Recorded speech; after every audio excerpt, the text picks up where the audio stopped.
Devon Adams. Well, it's 39, middle-aged, health conscious, trying to, make the most of this environment and live my best life. I've been in prison for 19 years. I have 3 years left. I'll be released in September 9th, 2021, so almost 36 months to the day. So when I first came to prison, I went to Walla Walla. They really didn't have a lot of programming. I got involved with a vocational certification, janitorial school, victim awareness. And then after that, I was transferred here to Monroe, where, they just had a huge list of programs to participate in. And, the two that pop out the most are the Black Prisoners Caucus and the Concerned Lifers Organization. And I've been a part of those organizations, since I got here in 2002. Got really heavily involved in them in around 2004, 2005. Other than that, I've taken victims, what is it called? Breaking Barriers, which is a cognitive behavior therapy program, smart recovery, anger management, kind of all the self-help programs that are available here. I've taken advantage of them. Education-wise, I've been fortunate to have family that supported me, friends that have supported me, and I was able to get my bachelor's degree 2 years ago. So, any program that they've had here that could help improve me and improve my outlook on life, I've been a part of it. So the Concerned Lifers Organization and the Black Prisoners Caucus are two kind of prison organizations that were founded in the 70s. These are, for the Black Prisoners Caucus, it was really focused on, learning about culture, trying to address civil rights issues that were going on back then, getting individuals help when it came to legal assistance. And the Concerned Lifers Organization was primarily for individuals who had been sentenced to life without parole sentences or who were serving life sentences. Over time, it was open to people, no matter what your sentence was. It was really a focus on raising the awareness of people who were serving life sentences. So it's been, both our organizations are open to everyone from all cultures, regardless of, what your background is.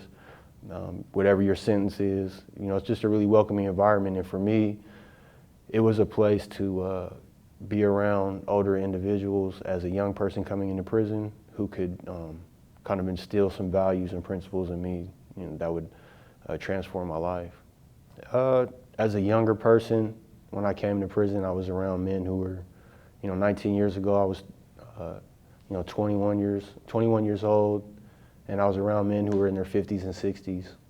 And now they're in their 70s and their 80s.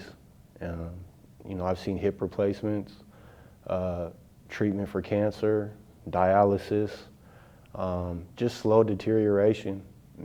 That's just the honest truth, is watching these men deteriorate in these circumstances. And, I've seen some of them die,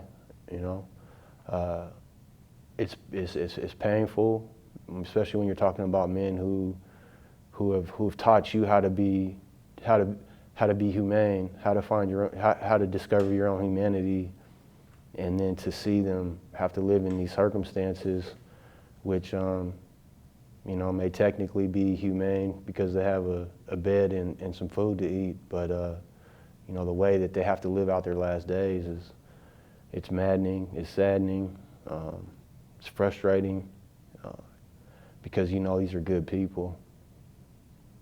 One of the things that I wonder is, when we realize that a person doesn't pose a risk to the community, when they're not a safety risk to the community. I understand that punishment is important, in our criminal justice system, but how much is enough? When you get to a point where a person can barely walk up a flight of stairs, or is subjected to an oxygen tank, or just has very limited mobility, are we that mad at them, right? Are we that mad at them to where we still want them to spend the last, the small amount of time they have left in the prison cell?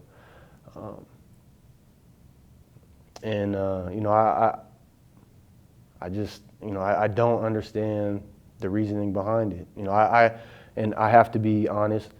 I'm not ignorant to the fact that people have been harmed in the community. Um, I'm not ignorant to the fact that, if someone is serving a life sentence, then someone else in that community may have lost their life, and there's a family that's been impacted, there's a community that's been impacted. But if I want to be real clear, I was raised under that principle that two wrongs don't make a right.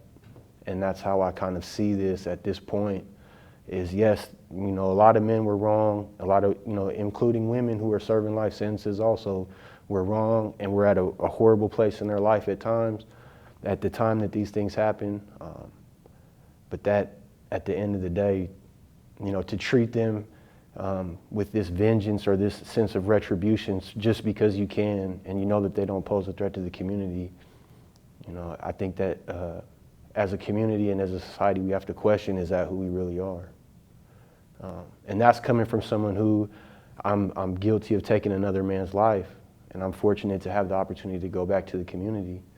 Whereas there's people who have taken a person's life and don't have that same opportunity, and for whatever reason.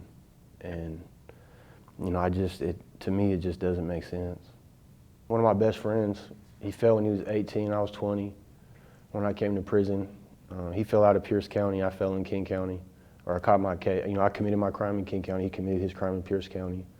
He received a life sentence. He's now 39 years old and has, but for clemency or some legislation being passed, will spend the rest of his life in prison. And I think about that a lot. How different my outlook would be, and I would like to believe that there would be hope there, that something would change, but it's really hard to plan for the future when you don't know what that's going to look like. And I fear that people are starting to, that are my age, and they're seeing the men that helped raise us pass away. I'm starting to see that hope dwindle, and it's sad and it's scary. And then to see some of these older men who are passing away, to hear, have conversations with them where they're telling me, they've accepted the fact that they're going to die in prison, to give up their hope. It's sad. And, I don't know how I would fare. I hope that I would keep, pursuing and trying to live the best life possible in these circumstances. But I can also understand how a person can give up. So for me, geriatric release does not, first and foremost, doesn't mean everyone, once they're considered elderly, gets an opportunity, gets to go home. It's simply a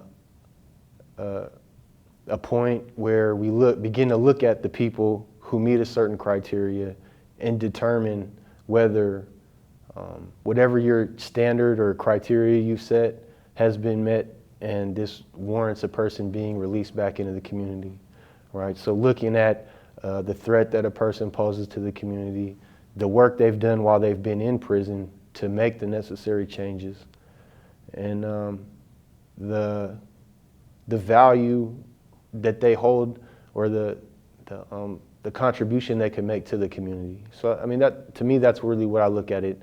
It's a tool for review to determine if it's still worthwhile to keep people who are over a certain age in prison, and if not, then give them the opportunity to be released into the community. And that to me, again, that doesn't mean you just let them go. You let them into the community and they do it. Of course, there's probation, parole, there's supervision, but just giving them that opportunity to live out those last days in the community. A man named Henry Grisby, Bill Pollock, Dennis Collins, Antonio Weed. These are all men that again, like I said, when I came to prison, when I came to Monroe, they they put their arms around me. They showed me how to live my life the right way. And I know Dennis Collins and Bill Pollock are the reasons that I have a degree, that I pursued for 10 years to get education through correspondence courses. Every time I wanted to quit, every time I ran into an obstacle, these are people that, wouldn't let me. And, they're a huge reason why, I've become the person that I've become. And so to know that I have this privilege to go back to the community and contribute and to be with my family, I owe it. I just feel that I owe these men, my voice to speak on their behalf, and so that people don't misconstrue their desires to be in the free world as, a self-serving attempt. I think it's important for us that do have release dates and that do have an opportunity to go home to speak for them and on their behalf, to let the community know that these are good men that are raising misguided people to become good men.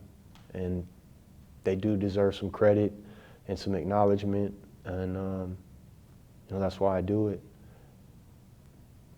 I haven't been in the community in 19 years, but from what I hear, there's a lack of leadership. There's a lack of decency, of problem-solving skills, of critical thinking, and these are men that possess these characteristics.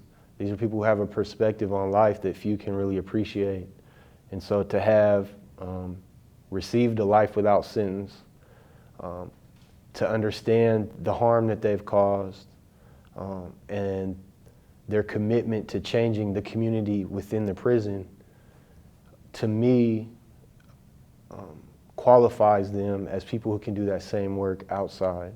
These are men that, when I'm speaking personally about the men I mentioned earlier, that have been heavily involved in restorative practices, have been heavily involved in violence reduction in prison.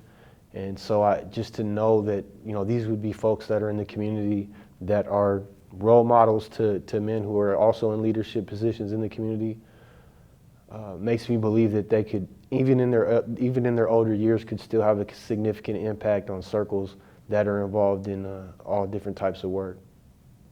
I get that people are angry, that, that we, myself, and other men that are in here, and women who are in the women's facilities, we harmed the community. We did a lot of wrong. And I think that first and foremost, it's important that they know that, that the people that we're looking, that I'm asking, and people like myself are asking to have this consideration taken upon, we know that we've harmed the community, and we've taken the steps that we can in these circumstances to make amends the best way that we know how. And that that doesn't minimize or make an excuse for what has happened. My ask is that people reflect on that and see in their heart if there's a way to reconcile with these same individuals, so that we can begin to build a community around supporting their release or their review to go back to the community. It's so easy to just get caught up in that anger and that hate and to not see past it and that loss. And it's understandable. It's understandable. I haven't been in those shoes, so I can't speak on that. I would just hope that people would be able to look within their hearts and see if this anger, if this frustration, is it really working for you? I think that's what our criminal justice system has become, is people who have been harmed and people who have committed a harm. There's no opportunity to reconcile, and so we have these people that deal with these feelings of anger and hate, and we're never able to deal with those things in an appropriate way. And I would just ask that we reconsider how we approach this this situation, because these are really good men, and I'm sure there's plenty of great women just like the men that I've been around who are mentoring young women in the women's facility. And these are the people that are coming back to the community, contributing, doing well, excelling.